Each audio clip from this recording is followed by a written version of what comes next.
నమస్కారం ఈటీవీ 360కు స్వాగతం. ముందుగా ప్రధాన అంశాలు. డ్రగ్స్తో విలువైన జీవితాలు నాశనం చేసుకోవద్దు, నియంత్రణకు కఠిన చర్యలు తీసుకుంటామన్న సర్కార్. ప్రభుత్వ నూతన ప్రధాన కార్యదర్శిగా సంజయ్ జాజు, నెలాఖరున పదవి విరమణ చేయనున్న రామకృష్ణరావు. రాష్ట్రంలో 13 మంది ఐఏఎస్ అధికారుల బదిలీ, సీఎం ముఖ్య కార్యదర్శిగా ఎన్ శ్రీధర్ నియామకం. కోటీశ్వరులను కాదు, మహిళలను లక్షాధికారులను చేయండి, ఆడబిడ్డలకు లక్షన్నర చొప్పున ఇస్తే రాజకీయ సన్యాసం చేస్తానన్న కేటీఆర్.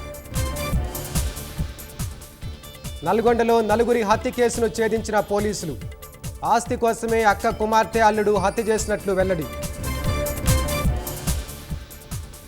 అయోధ్య కానుకల దుర్వినియోగం కేసులో 8 మంది అరెస్టు, రామాలయం ట్రస్టు ప్రధాన కార్యదర్శి సభ్యుడు రాజీనామా. ఎల్నినో ముప్పుతో దేశంలో వర్షపాతం క్షీణించే ప్రమాదం, ఆర్థిక వ్యవస్థపై ప్రభావం పడుతుందని నిపుణుల హెచ్చరిక. వెనిజువెలాలో 589కి చేరిన భూకంప మృతుల సంఖ్య, వేలాది మంది గల్లంతు, ఆపత్కాలంలో భారత్ ఆపన్న హస్తం.